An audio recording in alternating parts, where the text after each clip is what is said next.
Hey guys, Lewis from Recycle Bicycle Sales here. Today we're going to dive into the top tech for cyclists. Here we've got a bunch of different sort of digital items that can improve your cycling experience. Let's dive into it.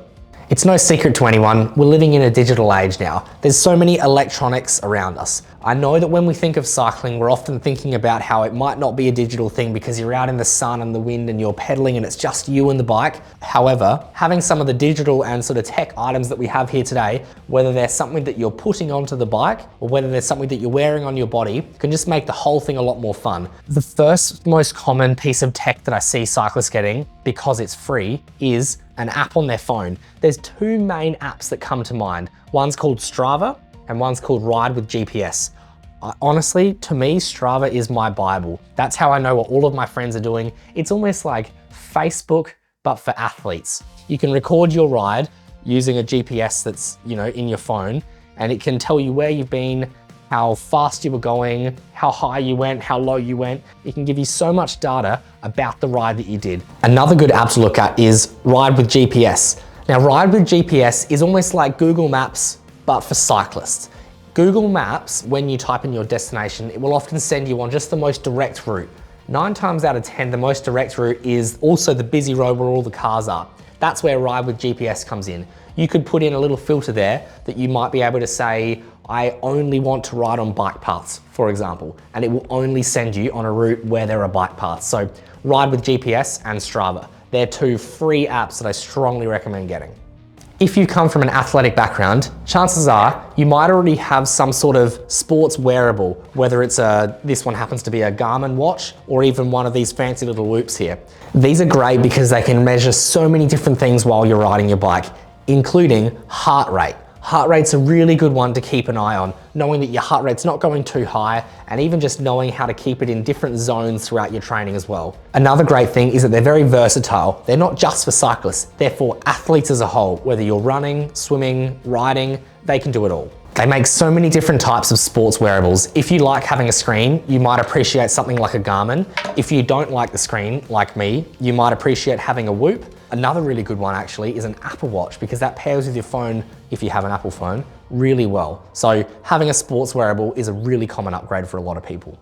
Now, sports wearables are great, but one spot that they sort of fall short for cyclists is as you're riding along and you want to know what speed you're doing, it's a little bit difficult to turn your wrist and see how fast you're going to then put your hand back onto the handlebar. So sports wearables might struggle in that sense. That's exactly where these head units come in.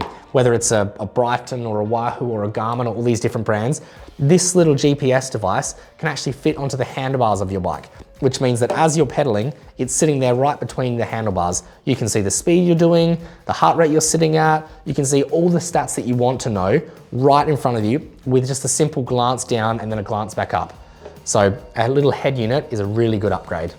Leading on from data, I can start talking about power meters. I want to give you a very quick background as to what most cyclists talk about when they're training. They measure either heart rate, speed, or power. Now, heart rate is a pretty obvious one. How much is your heart pumping and how fast is it pumping? Speed, that's pretty straightforward. How fast are you going? How slow are you going?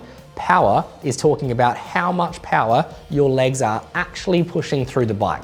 Now, with speed and heart rate, I often say that there's potentially some variables in it. If you're going up a hill or down a hill, you're going slow or you're going fast with heart rate, or maybe you haven't had much water on your bike ride. However, with power meters, it's completely accurate. It is genuinely what power you are pushing out on that bike ride. Power meters come in two main forms. We can look at ones like this, which are actually just simply pedals, or if we look down here, I've actually got a bike that has a power meter built into the crankset here.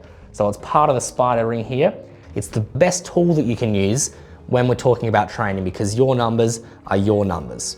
And as an added bonus, I even want to mention that you can get a little camera. You can think of this as almost like a dash cam for a bicycle. I'm sure if you've been riding a bike for a while, you might have been unlucky enough to perhaps see a car that's maybe just giving you the heebie-jeebies, or perhaps you've even been in a crash or something like that. So having a camera that can capture what's happening on a bike ride might just make you sleep a little bit safer at night. Now, I know that some people think that this might be a little bit of overkill, but I think it's a little bit like insurance. You never expect anything to go wrong, but the day that it does go wrong, you really want to have something that can explain the whole story. So having a little sort of dash cam equivalent might be what saves you.